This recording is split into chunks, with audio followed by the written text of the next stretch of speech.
बात है। बगदाद की सरजमी पर सुल्तान मलिक शाह हुकूमत किया करते थे। सुल्तान मलिक अपनी ताकत, दौलत और अपनी अक्ल पर बहुत नाज करते थे।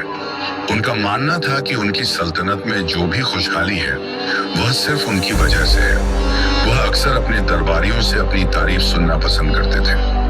सुल्तान की 3 बेटियां थीं, लेकिन सबसे छोटी बेटी ज़ैनब उन्हें सबसे ज्यादा अजीज थी। ज़ैनब न सिर्फ बेहद खूबसूरत थी, बल्कि वह बहुत नेक और अल्लाह वाली थी। उसकी जुबान पर हर वक्त अल्लाह का जिक्र रहता था। एक दिन सुल्तान का दरबार सजा हुआ था। तमाम वजीर और अमीर मौजूद थे। सुल्तान ने खुश होकर अपनी बेटियों से एक सवाल पूछा। उसने बड़ी बेटी से पूछा, बेटी, तुम्हें यह कीमती लिबास और यह लजीज खाना कौन देता है? बड़ी बेटी ने खुशामद करते हुए कहा, अब्बा हुजूर, यह सब आपकी मेहरबानी है। आप ही हमारे पालनहार हैं। सुल्तान यह सुनकर बहुत खुश हुआ।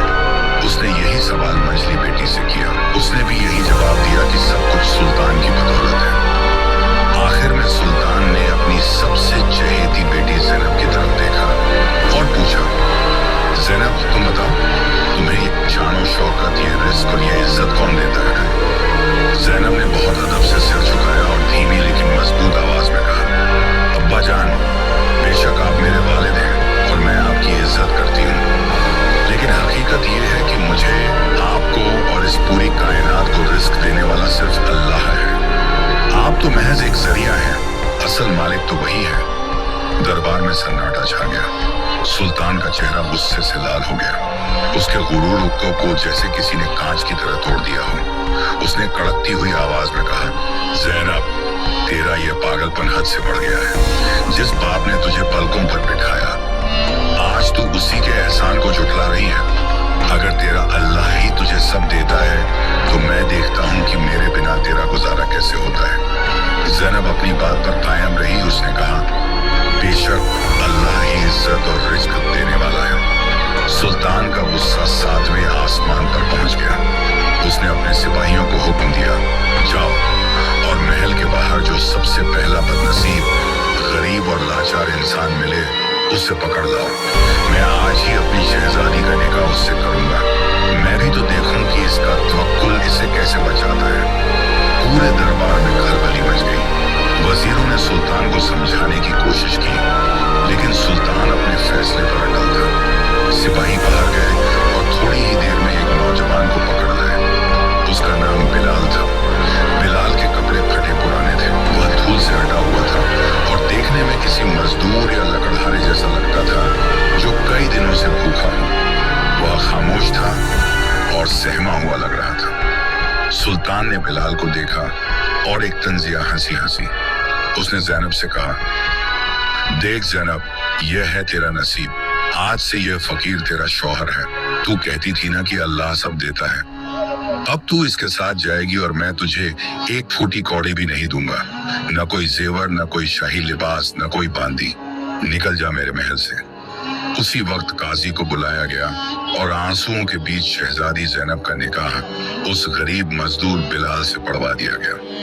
ज़ैनब ने उफ तक नहीं की। उसने अपनी आंखों से आंसू पोंछे और दिल में कहा, या अल्लाह, यह तेरा इम्तिहान है और मैं इसमें कभी नाउम्मीद नहीं होंगी। महल से रुखसती का वक्त आया। ज़ैनब ने वो कीमती कंगन और हार उतार दिए जो उसने पहने थे।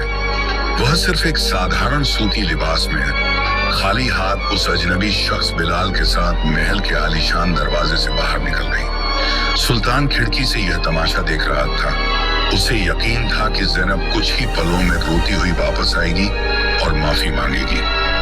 बिलाल खामोशी से आगे चल रहा था और ज़ैनब उसके पीछे। शहर के लोग उन्हें हैरत से देख रहे थे। चलते चलते शाम हो गई। शहर की आबादी खत्म हो गई और वे एक वीरान इलाके में पहुंचे। वहां एक टूटी फूटी झोपड़ी थी जिसकी छत से आसमान दिखाई दे रहा था। बिलाल रुका और उसने पहली बार मुंह खोला। उसकी आवाज में शर्मिंदगी और दर्द था। शहजादी, यही मेरा घर है। मेरे पास आपको खिलाने के लिए सूखी रोटी के सिवा कुछ नहीं है और न ही बैठने के लिए कोई तख्त है। बादशाह ने गुस्से में आपकी जिंदगी बर्बाद कर दी। ज़ैनब ने झोपड़ी की तरफ देखा। कहाँ वो मखमली बिस्तर और कहाँ यह धूल भरी जमीन। एक पल के लिए उसका दिल एक घबराया, लेकिन फिर उसे अपना जवाब याद आया, अल्लाह ही मालिक है। उसने मुस्कुराकर बिलाल से कहा, आप फिक्र न करें, महलों में रहने की आदत अल्लाह ने दी थी, अब इस झोपड़ी में रहने का सब्र भी वही अल्लाह देगा। मेरे लिए सबसे बड़ी दौलत मेरा ईमान और आपका साथ है।